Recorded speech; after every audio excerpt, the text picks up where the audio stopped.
Good day, everybody. This is a Florida Golden Girl. Today's travel adventure takes me to the town of Titusville. So today, folks, we're going to be looking at Davis Memorial Cemetery.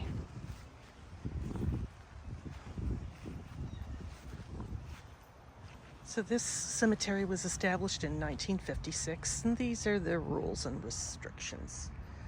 So this is evidently a super small cemetery, and it looks like there is no through traffic. So we're gonna sort of make our way in and see what we've got going on. So our first marker is he's a veteran. His name was Sergeant Drayton, and he died in 1997. So it looks like all of the Drayton family are buried on the right. This might be some type of historical cemetery, I'm not sure, but it is small. There looks to be a couple that are leaving, and they kept giving me these looks like, "White child, why you over here?" So it's one of those things, I guess. Anyway, here's another. Jeannie Johnson died in 1960, so far that's the earliest grave. You got some over here that the Reverend Hadley Williams died in 1966. There are no Civil War veterans interred here.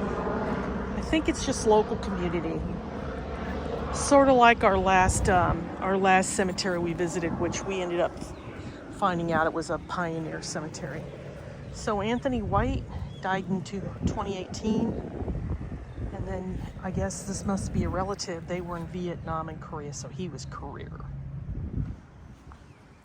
Pretty cemetery. I guess everything you have to pretty much walk in. I don't know why they wouldn't allow people to drive through, but that's not my call. See, you have the Brown family here. You got one, Carolyn Brown Smith. You got Earl James Smith. He was a Spec 3 in Korea. That's a rank I'm not familiar with.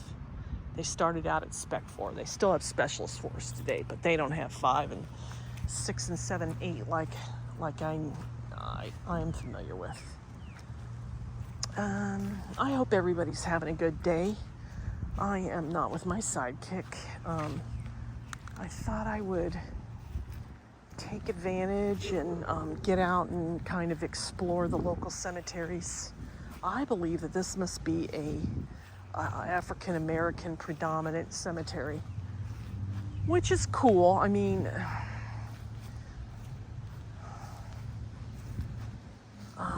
there's always history in any cemetery that you visit. I think I've mentioned that before. You'll always find prominent people there. My thing is that regardless of color, people should be allowed to visit without the dirty looks, without the eye rolling, without the who are you to be here? I'm paying my respects like anybody else. But these look like these are family graves over in here. I don't think they are very prominent.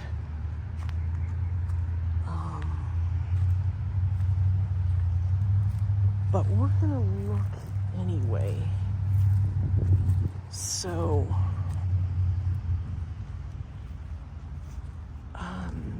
you have Theodore Charles Griffin, Florida, World War II. So this must be the Griffin family.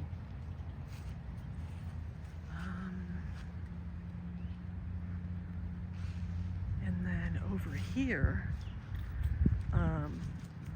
you have the Williams family. You have an Air Force veteran who served in Vietnam, and then the other one, he just served, but he was not in a conflict. And then you have a gentleman here who was a Vietnam veteran, and he died in 1992. And then you have another Vietnam veteran who died in 89. So this just looks like it's just a small cemetery where there's probably people that are buried here that may or may not have some historical significance. So you have, this is a cool kind of marker. Charity Minton Ransom, St. James AME Church. So they must have been some type of teacher. So you have World War II veteran here, Sam Thomas, and he died in 1985. I thought for a moment he died in 1930. Thought, oh my, well, how can that be? And then you have a few more veterans here. You've got, and they're all related. You have one, he died in Persian Gulf, Korea, and then another Korea. So you have the Reverend Charles Stafford, who was a civic leader. If he was a civic leader, why does his grave look like garbage? It's always one for the ages that those that are in prominent some type of role, they're just neglected, and it's like I don't get that. If they're played such an important role, why is there, why is it done like that? So there's a lot of veterans here. You got a Navy veteran there.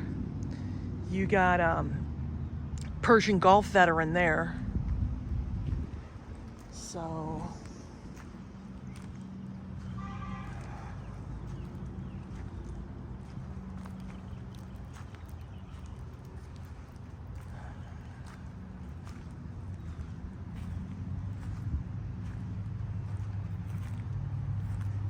this looks like, this is the oldest grave here. So he died in 1943. So that's an old grave there. And then you've got Willie Henry. He was a Korean vet there. So, and it goes all the way back over there, but I'm not going to go that far. Like I said, I don't, sometimes you're all excited about finding a new cemetery, but you don't quite know what you're letting yourself in for. And that's just one of these things. And my husband's always telling me to be careful. So getting back, I have the cemetery all to myself now. Like I said, there was a couple that was here, but, and you've seen their pictures. They just kept giving me dirty looks. I don't understand why. I just mind my own business and try and just record various cemeteries, because I think it's important. So you have Ernest Bostic. He was a Korean veteran. And then you've got PFC who was a non-vet. And then, like I said, lots of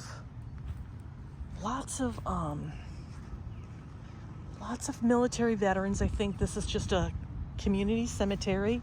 It's quite cute, but I think they're very strict on who they will let in and who they will, whatever. So, with that in mind, we're going to end this video here. I hope you enjoyed our tour. Like, subscribe, click on the notification bell to let you know when a new video will be uploaded. Tell a neighbor or tell a friend. Word of mouth is how my channel grows. Visitors that come by, lurkers, thanks for dropping by. And that will do it for today. And let's see. So we have another Vietnam vet over here. I want to thank you for watching, and until our next adventure, so long for now. Now, how the hell am I gonna get out of here? I gotta go back the way I came in. Thank God I lost a lot of weight.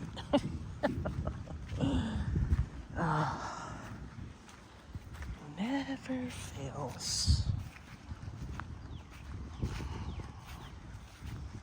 See what I'm talking about? Oh yeah, oh crap, I can just walk around that way.